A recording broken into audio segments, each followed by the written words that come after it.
Kuno chali bamugamba.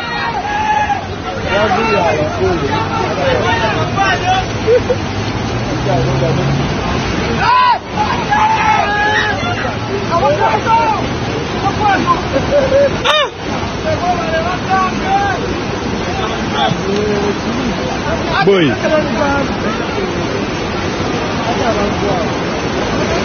Wada wedde. Ya kokoyo.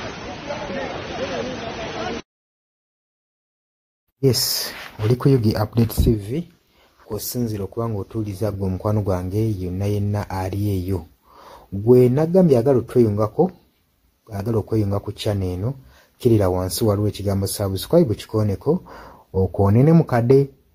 Temwerabirako na mukadde kubanga akadde ako omukwano gwange gakuyambako nnyo okuleetera notification message bwe wabanga waliwo information yonna gye tutaddeko. Ate buli wo subscribing obeera otufollowinze, kitegeeza buli kimu kye tunaateekako ojja kubanga okifuna gwe omukwano gwange. Leka okipingwe ng'oli updated ku buli kimu ekigenda mu maaso mu ggwanga gwali eyampuliriza. Abali mu Qatar, Oman, Dubai, Saudi Arabia, abali e Dubai, abali mu US, abali mu UK, abali Canada, abali mu South Africa, namwe abali mu Rwanda, Kenya, nalekaani menyani, namwe abali mu Asia, matumiddeko nnyo mwebale kwekumira ku Yugi Update TV. Mwe mbeezezaawo amayengo gano aga Yugi Update TV.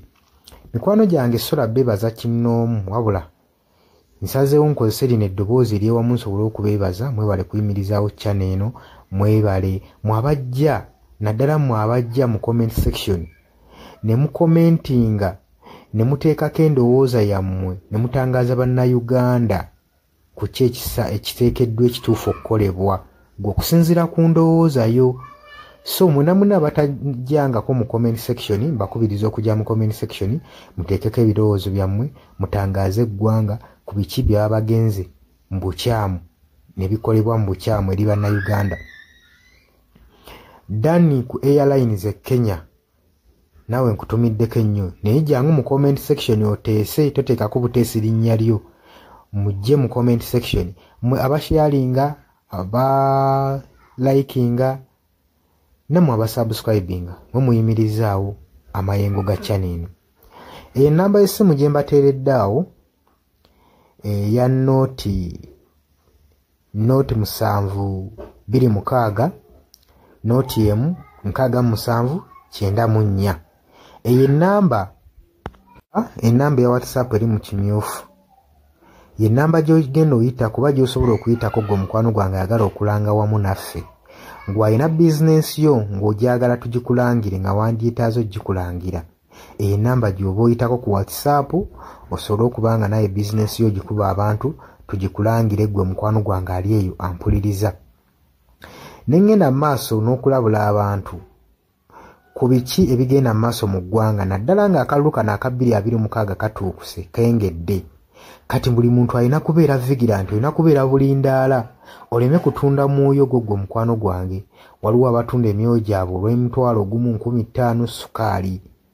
Gwe beera ng'omanyi akaseera we kanaatuuka akakuba ballot paper, beera nga manyi omuntu ng'omanyi omuntu ogwogenda okuwa, gwogenda ottiikinga, gwe gwolaba asobola okukulaakulanya ekitundu kyo constituency yo, gwolaba agenda otwala eggwanga mu maaso.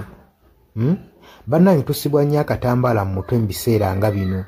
Newankubadde obwavu babubalumizza mutya, totunda mwoyo gwo ku lw'akantu katono, wabula saasira ku ggwanga lyo, osaasire ne ku zadde lyo, osaasire ne ku future weenaabeera. Lowooza ku by'emu maaso.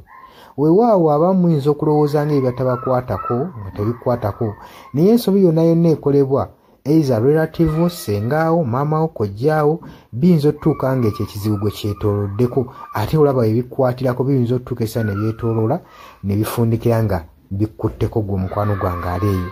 So kyenva nkubiriza baganda bange mwenna abali ku Yugi Update TV ogenda maaso n'okusharinga information eno. Baganda baffe beebereremu ate era baleme kutunda mwoyo gwa ggwanga, babeere nga batambulira ku mazima, nga bayimirira ku mazima, nga bayimirirawo ku lw'eggwanga lyaffe erijja mu maaso, ku lwa future y'abantu baffe n'eggwanga lyaffe mu maaso, kubanga buli muntu ekigenda mu maaso kati akiraba. Bw'atalaba kigenda mu maaso nkakasa obeera muzibe. ate era ne muzibe naye alina byawulira ebimutyemula omutima kati n'amanya nti no mu ggwanga mulimu kino.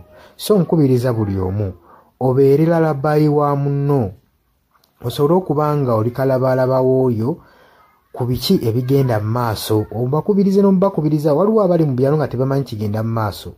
Mubaagaliza subscribinga ku mikutu gino bategere ebigenda mu maaso mu ggwanga lyaffe wakati smartphone zajja gwe mukwano gwange ali eyo. Wabula mbaagaliza olunaku olulungi mubale kwekumira ku Yugi Updates TV mubatana subscribinga mugere mu maaso n'okusubscribinga. Mbaagala nnyo era mweraba.